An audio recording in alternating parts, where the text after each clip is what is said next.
Romans chapter 8, verse 7 to 8. Because the carnal mind is enmity against God, for it is not subject to the law of God, neither indeed can be. So then they that are in the flesh cannot please God. So ang atin pong talata ay magbibigay sa atin ng unawa, how do we enjoy God? Yan. So pag sinabing enjoy, alam na natin, no? Pagka tayo ay may outing, ay nag-e-enjoy tayo. Nung dumating po ako dito, I enjoyed the Philippine Airlines. When I went there, it was not enjoyable at all kasi tatlo kami sa Puan. Tapos, ang layo ng CR. LCR ako ng CR. Tapos, hindi parang kulang yung pagkain, kaya butin lang, pag senior ka, ginagalang ka, order ako isa pang pagkain ulit. Ay, pumayag naman. So, this time, buti na lang, meron silang advanced booking, advanced, anong tawag doon, no? Boarding pass, securing. Dahil doon, ay nakapili ako ng sarili kong puan. So, I enjoyed the ride home. Dahil doon ako sa dulo, walang ibang tao, kundi ako lang, wala akong katabi, malapit sa bintana, katabi ko CR na. Kaya para ako naka-first class na rin. Yun. So, okay na yun. Enjoy, I enjoy it. So, ganun gawin nyo pag travel kayo by plane, no? Online booking. Para may alam nyo na yung upuan nyo kung saan. Pwedeng pumili. Now, we have different kinds of enjoyment in the flesh. We have our eyes. No? When we use our eyes, we appreciate beauty. We appreciate different kinds of colors. We appreciate symmetry. And we appreciate the wonders of seeing the creation of God. Actually, meron tinatawag na 7 wonders of the world. Ngayon, 8 na yata. Ewan ko kung madadagdagan pa yan. No? Tagal na yan. Elementary pa lang ako, 7 na yan. And Banawi Rice Terraces is one of them. Pero ngayon, it's not that beautiful anymore. There is a mouth enjoyment. Araw-araw, we are bombarded with different kinds of excitement para punta kayo dito. No? Iba-iba ang ano rito. For 800 pesos, you can eat all you can. And mouth-watering ang mga pagkain dito. No? And indulge up to many hours for a few pesos. So you enjoy with your mouth the flavors, the nourishment, and in the other side, you enjoy smiling, you enjoy singing. Do you enjoy singing? No? Kanina, nag-enjoy ba tayo sa singing natin? Try to have that kind of, when we are singing as a church. Enjoy the singing of the hymns of the Lord. No? Na from the heart talaga. So that, madadala mo yan kahit saan. Enjoy laughter and enjoy fellowship using your mouths. Then there is a body enjoyment. Ngayon, sobrang dami ng body enjoyment. No? May mga spa. Meron pang mga, tinuturuan ako ng anak ko, yung mga, may manped pa siyang nalalaman. Ano ba yung manped? Manicure, pedicure, yon. Kaya sabi ko, sige nga, i-manped mo ko. So yan, yung mga massage, spa, at kung ano-anong enjoyment ng katawan, massage, and yung cracking, sino dito nagpa-crack na? Ginagano. No, ewan ko, mahirap yun no? Baka magkamali ng crack. Matuluyan ka. Okay? But they enjoy it. There's enjoyment for the nose, no? When you are have different perfumes and scents. Wala ka naamoy na mabaho, no? Doon sa aeroplano. Merong isang babae na masamok, maingay, no? Di, lumipat siya doon sa may malapit sa amin. Sabi, ayoko doon sa upuan ko, ang baho nung katabi ko. Sabi ganyan. Nilalakasan niya talaga. Ang baho-baho nung katabi ko. Tapos, madaldal pa. Kinakausap ako. Hindi niya lang tumahimik, ano. Anyway, hindi niya na-enjoy yung nang nose niya, yung katabi niya. At sa Saudi, ganun talaga. No? Lagi kami, bigla ka na lang may maamoy na hindi enjoyable. Pero normal na yon. There's an enjoyment of the ears, your music, the voice of your loved ones. No? When ang aking pastime sa Saudi ay yung voice call ng aking loved one. Yan. So, nakakalagpas yung mga oras na nag-uusap kami. And when I heard her voice again when I arrived, that was special. So, ganun ang tunay na pag-ibig. Diba, love? But some enjoy silence. Sino sa inyo ang mas gusto nyo tahimik ang paligid? Walang nagsasalita. Wala ka narinig na taylaok ng manok. No? Masyadong loner. Okay? So, meron ganon, baligtad. No? Ang enjoyment niya. Yung enjoyment naman ng iba, nasa gitna siya ng forest, puro ibon lang, huni ng ibon, at yung tilaok, yung mga tunog ng leon, tigre, doon ka sa zoo pagka yun ang enjoyment mo. And then, the last thing that I think we enjoy is mental enjoyment. Yun. Nandun ka lang in your solitude and you think of ideas. Alam nyo, during the trip home, I was able to come up with, I think, 6 sermon outlines. 9 hours yung trip eh. So, tutulog ako ganyan, biglang merong verse na papasok sa isip ko, walang internet. So, I have to wake up. Kasi, ganun ba kayo? Pagka may idea, kailangan isulat mo kasi mamaya mawawala yun. Kukunin nyo ng kaaway, lalo na tungkol sa Word of God. No? Isulat mo agad. Lalo na may verse, tapos may ma-associate ka doon sa realization doon sa verse na yon. Sulat mo agad dahil manghihinayang ka. Ba't di ko sinulat? Sayang naman. No? So, sana ganun tayong lahat. Meron tayong mental enjoyment, lalo na sa mga salita ng Diyos. Mga idea, no? Mga binibigay ng Panginoon na suddenly, na mga wisdom and clarity. Yung mga tanong na hindi mo masagot-sagot, mga imponderables of life, ika nga, ay bigla mong marirealize, yun pala yun. No? Alam ko na. Yan. So sana po ay habang we stay together in this church, ay padami ng padami ang mga bagay na clear sa atin. Galing sa banal na kasulatan. Because there is also joy in understanding the Word of God. And therefore, that is personal enjoyment. That is your own soul's enjoyment. But what about God's enjoyment? Does God enjoy you? Iyon ang problema ng tao eh. Ang iniisip niya, yung enjoyment niya. Pero, ang dapat pala niyang mas isipin, hindi naman masama na nag-enjoy ka sa buhay mo. No? Pero, ang dapat niyang isipin, mas mataas at mas maraming oras, beses, ay nag-enjoy ba ang Diyos sa buhay ko?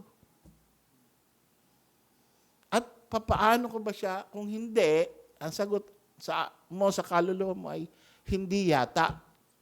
At parang hindi. Or definitely hindi. Anong gagawin ko para mag-enjoy ang Panginoon sa akin? Kasi yun ang purpose in life mo eh. Kaya ka buhay, kaya ka create, at kaya ka niligtas is for God's enjoyment. Not just for your own pleasure. Sabi nga nung yung verse for they love the praise of men more than the praise of God. There were many believers among the Pharisees and the high priests, the officers of the Sanhedrin court, there were a lot of believers already. Na-convince na sila sa scripture, ito na nga talaga ang Mesiyas. Ito na nga yung fulfillment na pinangako ng ating hawak na banal na kasulatan.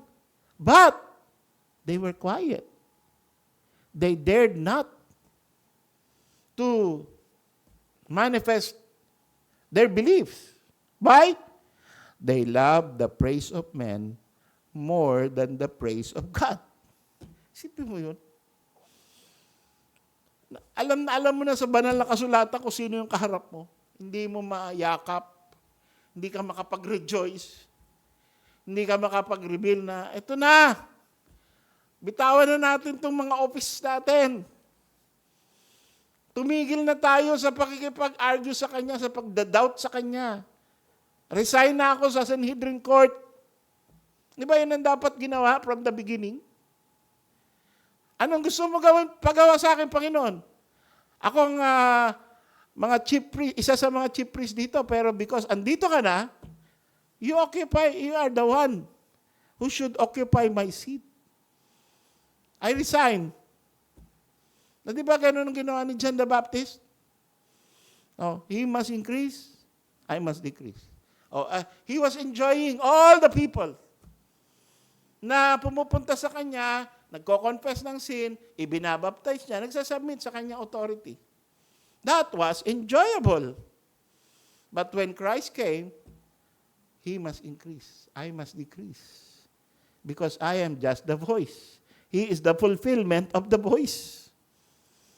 Yun ang dapat nang nangyayari. So, yung enjoyment natin, we enjoy different things. We enjoy our solitude, we enjoy our fellowship, we enjoy music. Pagdating, babangga mo yan sa things of God, it takes a lower rank.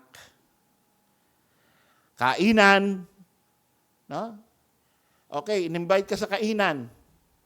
Once in a lifetime na matitikman mo yung pagkain. Eh, na-invite ka rin sa church. May responsibility ka dito. No? Ano kaya ang gagawin mo? Pagpe-pray mo pa kaya? At sasabihin mo, pagpe-pray ko, tsaka magpapaalam ako sa pastor na once in a lifetime lang naman to eh. Kasi, hindi ko na matitikman ito eh. No? Ano ba yung hindi nyo pa natin natitikman? Yung itlog ng, nakatikim na ba kayo? Ha? Kabyar. Sino nakatikim na ng kabyar? Wala pa? Pambihira. Abalone. Nakatikim na yung abalone. Di pa rin. Ako nakatikim na. Once in a lifetime. No? So, ang sarap nun, abalone. Kabyar, hindi pa kasi ang mahal talaga eh. Minsan, mag-kabyar fellowship tayo. Brad Jerome. Ikaw ang masagot. Okay. So, di ba? Meron nag-invite sa'yo. Yung pinaka-the best kabyar. Alam niyo ba magkano ang, kahit sa Saudi, magkano ang king crab? Ha? 2,000 reals. Times mo sa 17. O sa 50 na lang. 30,000 isang crab lang. Ha? Samantalang tayo doon sa crab sticks lang tayo nagtsatsaga. Sila ay bumibili. Sabi ko, ba't may bibili niyan? 2,000 reals? 30,000? Para lang sa isang alimasag? Grabe naman. Kasi pag pinunit mo yun, ganyang kataba yung nun. Baka yung pa lang, isang ulam na yung isa pa lang na legs niya eh. So, you enjoy that. And then, merong invitation sa church. Meron ka responsibility. Abandonan mo ba ang church? Abandonan mo ba ang responsibility sa mga Panginoon? Okay. So, dapat wala nang doubt. Di ba? Sabi ni David? I would rather be a housekeeper, a gatekeeper in the temple of the Lord than to sit in the palaces of the king. Isipin mo yun. Nakikita natin kung asan ang puso ni David. Nasaan ang puso nyo?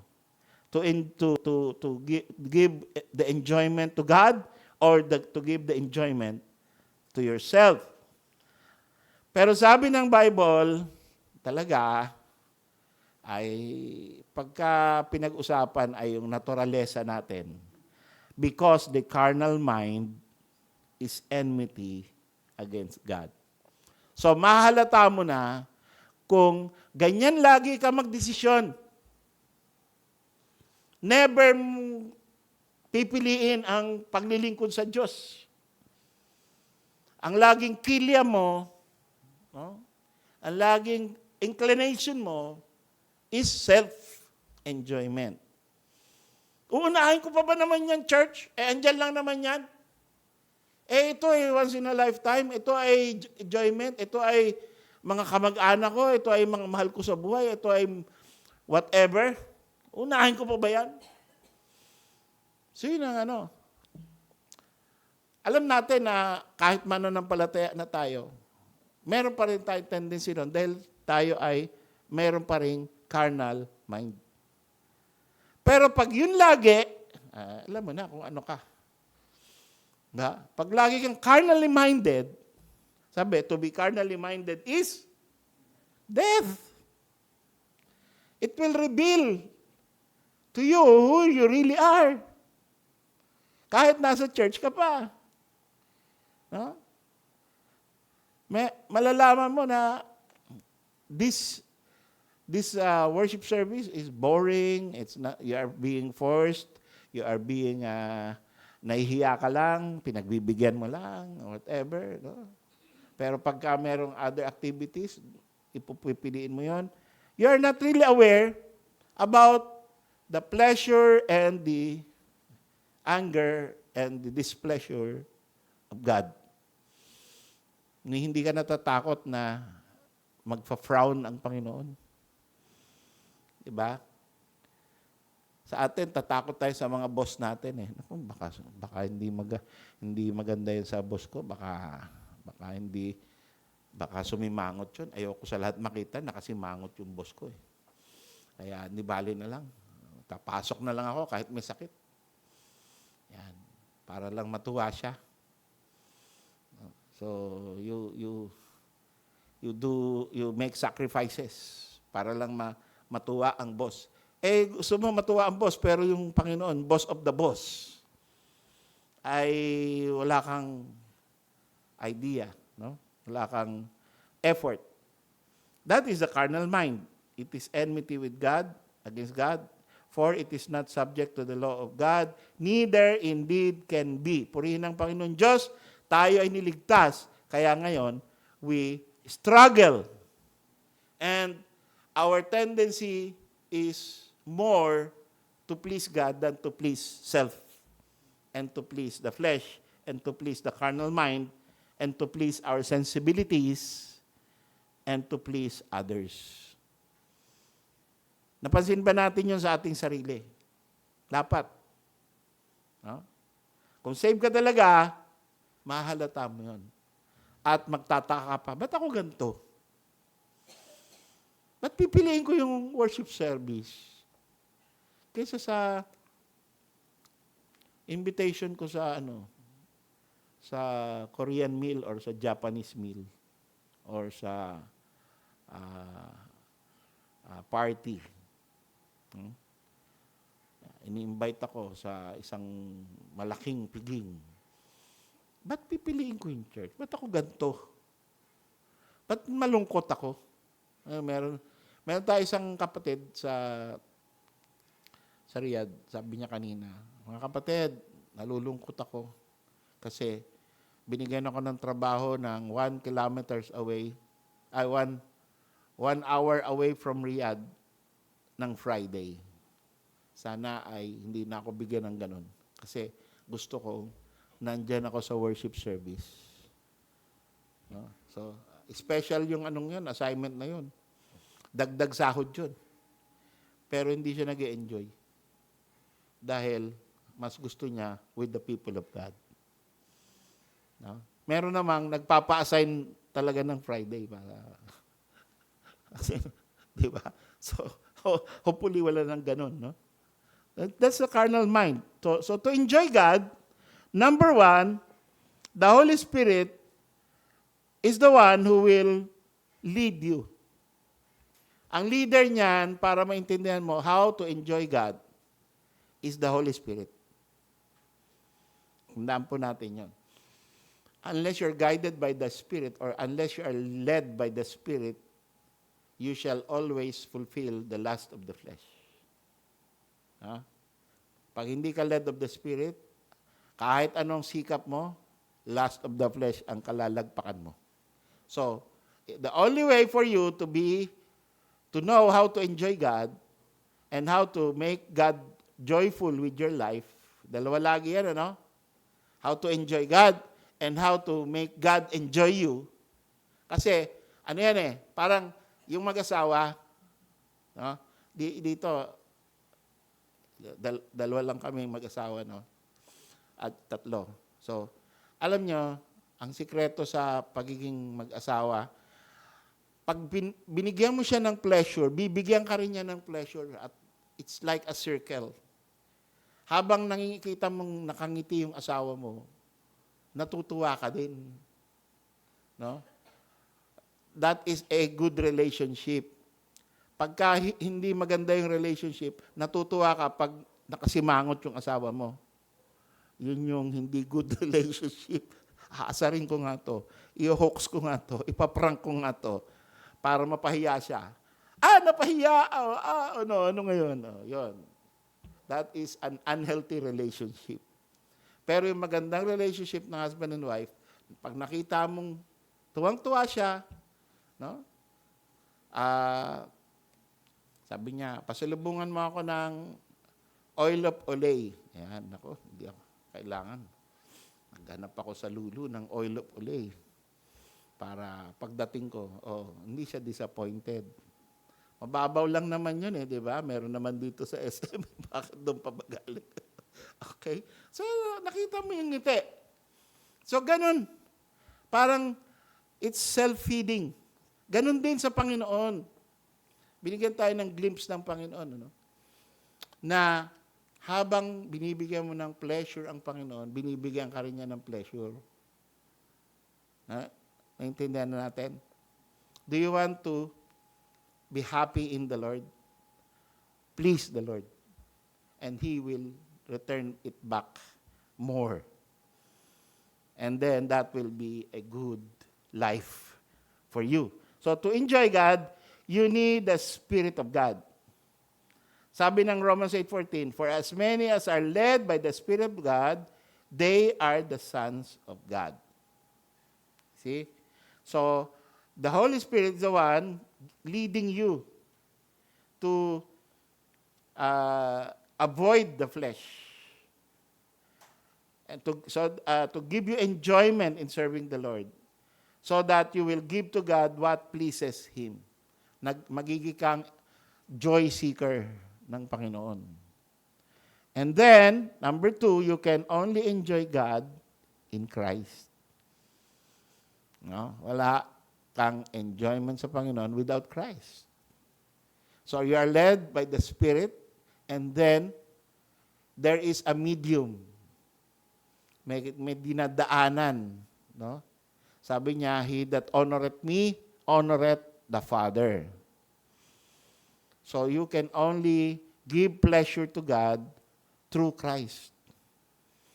And God can also give you enjoyment through Christ.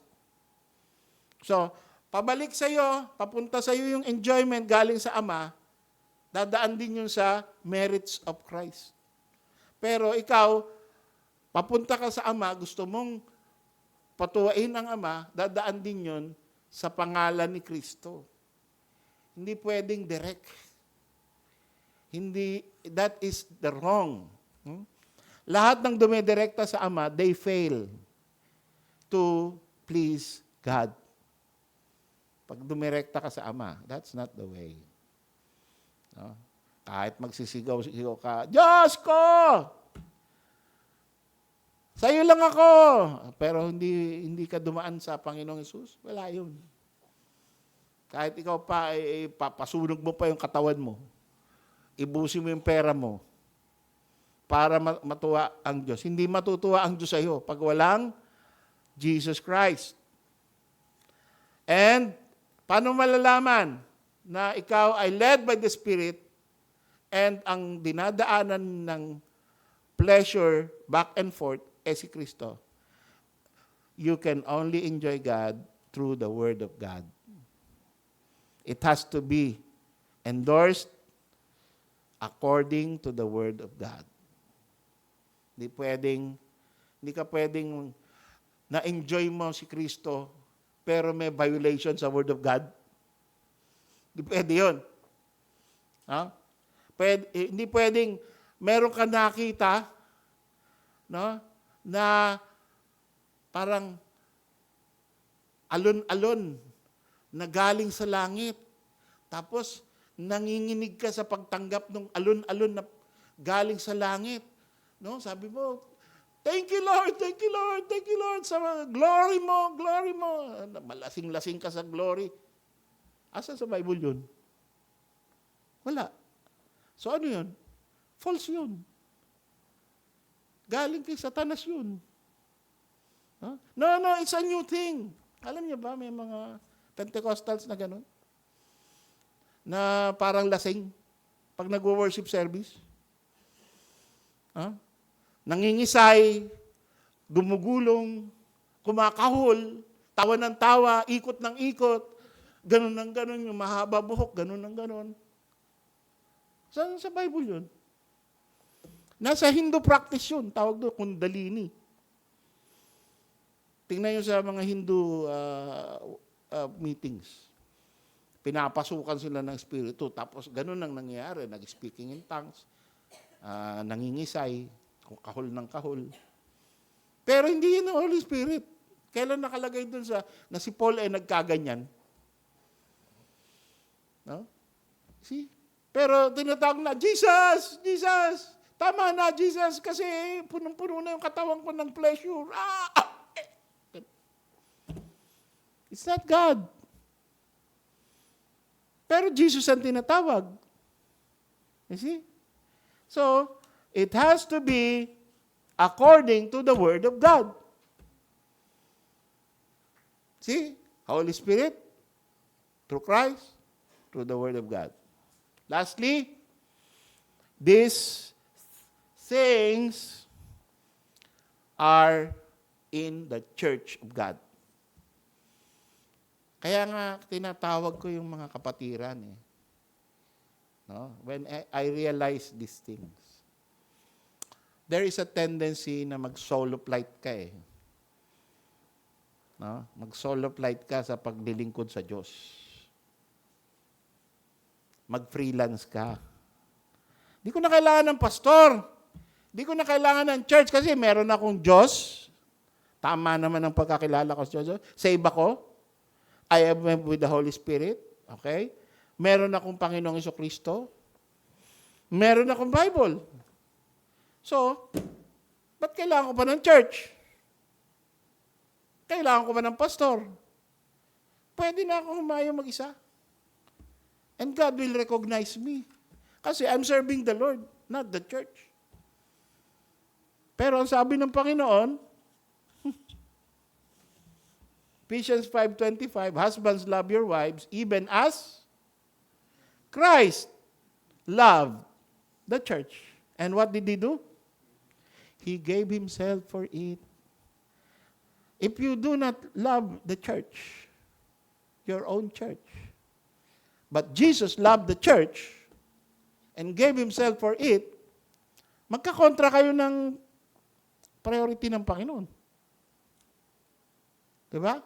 In order to please the Father, the Lord Jesus Christ built His church. And then He gave Himself for it. And then He said, lahat ng mga pananampalataya, dyan po dadalhin. Dyan lalago.